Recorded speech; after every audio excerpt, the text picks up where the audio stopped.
Hi all, welcome to my channel. இன்னைக்கு நம்ம பார்க்க போகிறது C programming interview questions and answers for freshers. So நான் ஆல்ரெடி ஒரு வீடியோ போட்டிருந்தேன். ஸோ அதோட கண்டினியூஷன் தான் இந்த வீடியோ.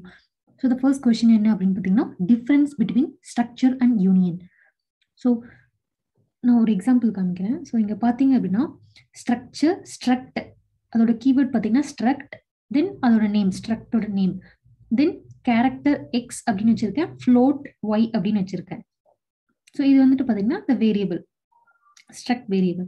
ஸோ கேரக்டரோட சைஸ் பார்த்தீங்கன்னா 1 பைட், ஃப்ளோட்டோட சைஸ் பார்த்தீங்கன்னா 4 பைட். ஸோ ஸ்ட்ரக்சரில் எப்படி மெமரி அலோகேஷன் நடக்கும் பார்த்தீங்கன்னா, எக்ஸ் தனியா, ஒய் தனியா, ஸோ தனித்தனியாக நடக்கும். ஓகேங்களா?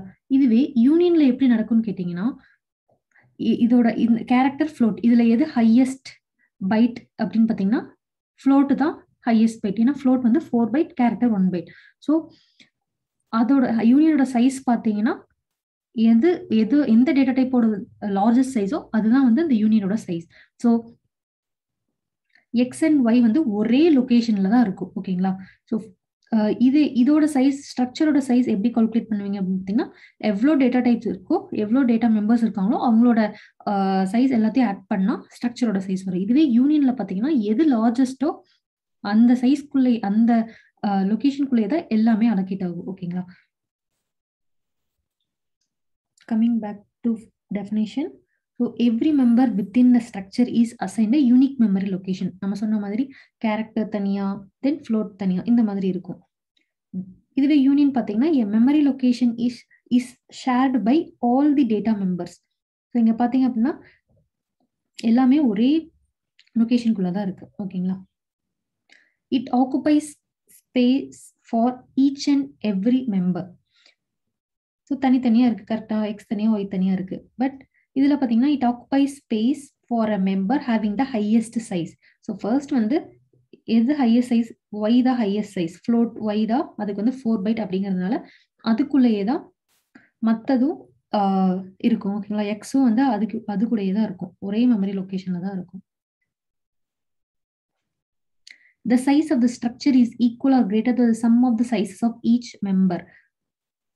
ஸோ நான் ஆல்ரெடி சொன்ன மாதிரி ஒரு ஸ்ட்ரக்சரோட சைஸ் கேட்டிங்கன்னா அதில் இருக்க எல்லாத்தையும் ஆட் பண்ணாதான் அதோட சைஸ் சொல்ல முடியும். இதுவே யூனியனில் எப்படி இருக்குன்னு கேட்டிங்கன்னா, எது லார்ஜஸ்ட் டேட்டா டைப், எது லார்ஜஸ்ட் சைஸோ அதுதான் வந்து யூனியனோட சைஸ் அப்படின்னு நம்ம சொல்லுவோம். இங்கே பார்த்தீங்கன்னா the size of the union is equal to the size of its largest data member. So நம்ம இதில் எது லார்ஜஸ்ட் டேட்டா மெம்பர் அப்படின்னு கேட்டிங்கன்னா float. Then changing the value of member will not affect other variable members. So ஸ்ட்ரக்சரில் பார்த்தீங்கன்னா ஒரு value change பண்ணும்போது அதோட மற்ற வேல்யூஸ்லயும் எந்த அஃபெக்டும் நடக்காது. ஏன்னா வந்து இது டிஃப்ரெண்ட் லொகேஷன்ஸ்ல இருக்கு. பட் யூனியன்ல என்ன நடக்கும்னு பார்த்தீங்கன்னா, ஒரு மெம்பர் சேஞ்ச் பண்ணும்போது இன்னொரு வேரியபிளும் சேஞ்ச் ஆயிரும். ஓகேங்களா? ஸோ அந்த வேரியபிள் மெம்பர் வந்து அஃபெக்ட் பண்ணிடும். பிகாஸ் யூனியன் வந்து எல்லாமே ஒரே மெமரி லொகேஷன்ல தான் இருக்கு. ஓகேங்களா? ஸோ இதான் வந்துட்டு difference between structure and union. So next question என்ன அப்படின்னு கேட்டிங்கன்னா, ரெக்கர்ஷன். ஸோ ரெக்கர்ஷனோட டெஃபினேஷன் தான் calling the function inside the same function. So அதோட சின்டெக்ஸ் எப்படி இருக்கும் அப்படின்னா, ஃபர்ஸ்ட் நம்ம இங்க இருந்து ரெக்கர்ஷன் அப்படின்னு கால் பண்றோம். ஸோ இங்க வந்து இந்த மெத்தட் இருக்கு. எகெயின் இந்த மெத்தட்குள்ள எகெயின் இன்னொரு recursion method. So function that calls it self is call recursion அப்படின்னு சொல்லுவாங்க. ஓகேங்களா? அதுக்கான ஒரு ப்ரோக்ராம் பார்த்தோம் அப்படின்னா, இது வந்து ஃபேக்டோரியல் யூசிங் ரெக்கர்ஷன். ஸோ இந்த ப்ரோக்ராம்ல நம்ம என்ன பண்றோம் அப்படின்னா, ஃபர்ஸ்ட் ஜஸ்ட் நம்பர் யூசர் கிட்ட இருந்து கெட் பண்றோம். இப்போ 4 ஃபேக்டோரியல்னா உங்களுக்கு தெரியும், 4 × 3 × 2 × 1. இது வந்து ஜென்ரலா போடலாம். இதுவே ரெக்கர்ஷன் யூஸ் பண்ணி போடும்போது நம்ம இந்த மாதிரி தான் போடுவோம். ஸோ இங்க இருந்து நான் ஃபேக்டோரியல் ஆஃப் நம்பர் அப்படின்ட்டு நான் 4 பாஸ் பண்றேன்னு வைங்க. ஃபர்ஸ்ட் ஃபேக்டோரியல் ஆஃப் 4 இருக்கும். இது வந்து இங்க போகும். இஃப் n = 0 அப்படின்னு செக் பண்ணும். n வந்து 4 தான், அப்ப இங்க வரும். அப்போ எகெயின் ரிட்டர்னுக்குள்ள பாத்தீங்கன்னா ஃபேக்டோரியல் ஆஃப் n - 1. அப்ப n - 1 அப்படிங்கிறது 4 - 1 3. ஃபேக்டோரியல் ஆஃப் 3 இன்டூ n என்ன பாஸ் பண்ணா 4. ஓகேங்களா? இப்ப திருப்பியும் வந்து ஃபேக்டோரியல் ஆஃப் 3 இந்த ஃபங்க்ஷனுக்குள்ள எகெயின் இன்னொரு ஃபங்க்ஷன், அதே ஃபங்க்ஷனே திரும்பி கால் பண்ணிட்டே இருக்கும். கரெக்ட்டுங்களா? ஸோ அதே மாதிரி ஃபைனலா இது வரைக்கும் போயிட்டு ஃபேக்டோரியல் ஆஃப் 0 அப்படின்னு வரும்போது இப்போ n = 0 அப்படின்னு வரும். அப்போ வந்து ரிட்டர்ன் 1 அப்படின்னு. ஸோ 1 × 1 = 1.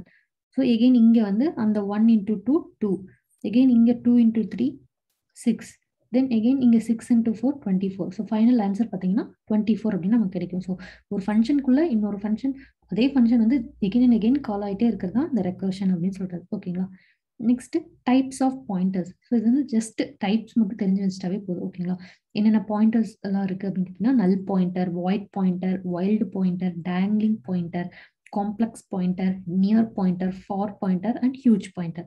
ஸோ நல் பாயிண்டர் அதோட சின்டெக்ஸ் பார்த்தீங்க அப்படின்னா int asterisk symbol ptr equal to null அப்படின்னு பண்ணிக்கலாம். ஸோ வாய்ட் பாயிண்டர் அப்படின்னா ஜஸ்ட் அந்த டேட்டா டைப் இன்ட்டுக்கு பதிலாக வாய்ட் போட்டு void star pointer equal to நல் அப்படின்னு கொடுத்துக்கலாம். இது வைல்டு பாயிண்டர் அப்படின்னா என்னன்னு கேட்டீங்கன்னா அன்இனிஷியலைஸ் பாயிண்டர் எல்லாமே அது வந்து வைல்டு பாயிண்டர் அப்படின்னு சொல்றாங்க.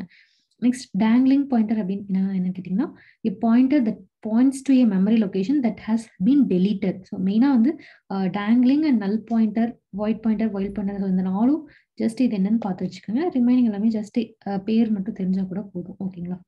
So or if you are interested நீங்கள் வந்து அதை பற்றி இன்னும் நிறைய தெரிஞ்சுக்கலாம். So it's upon to you.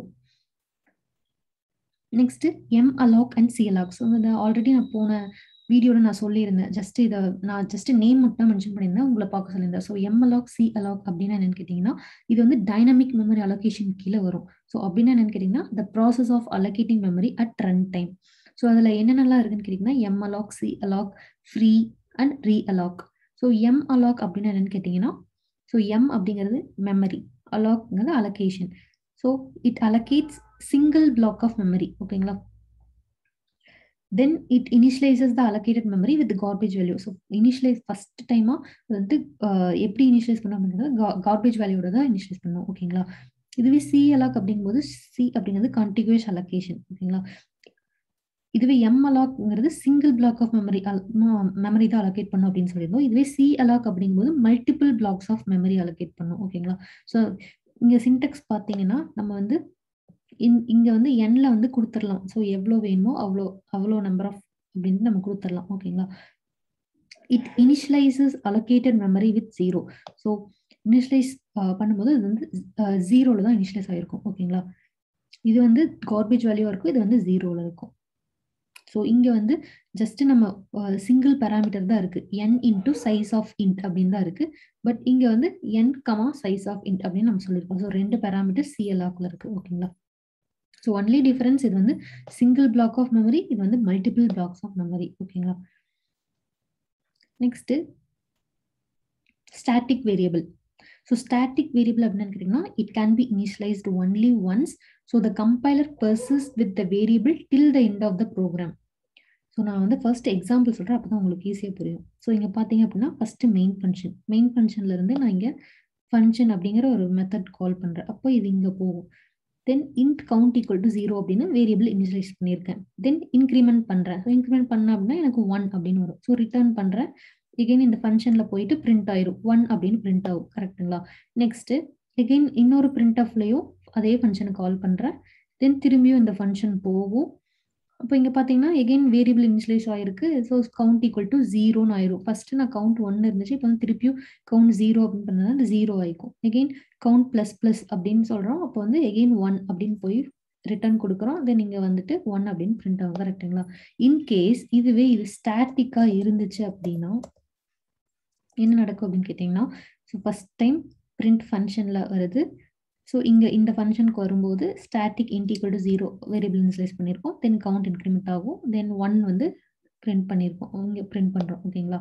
Next again இங்கே வரும்போது static in count equal to 0. So இது வந்து ஆல்ரெடி நம்ம என்ன வேல்யூ கவுண்ட்ல இருக்கோ அதை தான் எடுத்துக்கும். ஓகேங்களா? ஸோ ஆல்ரெடி நம்ம கவுண்ட்ல என்ன இருக்கு, 1 அப்படிங்கிறது இருக்கு. அப்போ 1 + 1 ஈக்குவல் டு 2. கவுண்ட் இன்க்ரிமெண்ட் பண்ணா 2 அப்படின்னு மாறிடும். ஸோ இதான் வந்து ஸ்டாட்டிக்கான அதோட ஒர்க் என்னன்னு கேட்டிங்கன்னா நம்ம இன்க்ரிமெண்ட் பண்ணிட்டோம், பட் எகெயின் இங்கே வந்து இனிஷியலைஸ் பண்ணால் அது பண்ணாது. ஆல்ரெடி இருக்க கவுண்ட்ல என்ன வேல்யூ இருக்கோ அதான் எடுத்துக்கும். ஓகேங்களா? இப்போ நீங்கள் டெஃபினேஷன் படிச்சீங்கன்னா ஈஸியாக புரியும். த கம்பைலர் பெர்சிஸ்ட்னா save. So it saves the variable till the end of the program. நம்ம ஃபர்ஸ்ட் 0 வச்சிருந்தோம், தென் எகெயின் 1 இன்க்ரிமெண்ட் பண்ணோம். ஸோ அதையே தான் மெயின்டைன் பண்ணிட்டு இருக்கோம். வேணா அதை வந்து அதுக்கப்புறம் நம்ம இன்க்ரிமெண்ட் பண்ணுறோம், 2 ஆகும். திருப்பியும் அதை வந்து ரீஇனிஷியலைஸ் பண்ண முடியாது. It can be initialize only once. ஓகேங்களா? So static variables can be define inside or outside the function. They are local to the block. And the default value of static variable கேட்டிங்கன்னா 0. So இதான் வந்து ஸ்டாட்டிக்கான definition. ஓகேங்களா? So எல்லாமே புரிஞ்சிருக்குன்னு நினைக்கிறேன். ஏதாச்சும் doubt அப்படின்னா கமெண்ட்ஸில் மென்ஷன் பண்ணுங்கள். தேங்க்ஸ் ஃபார் வாட்சிங் த வீடியோ.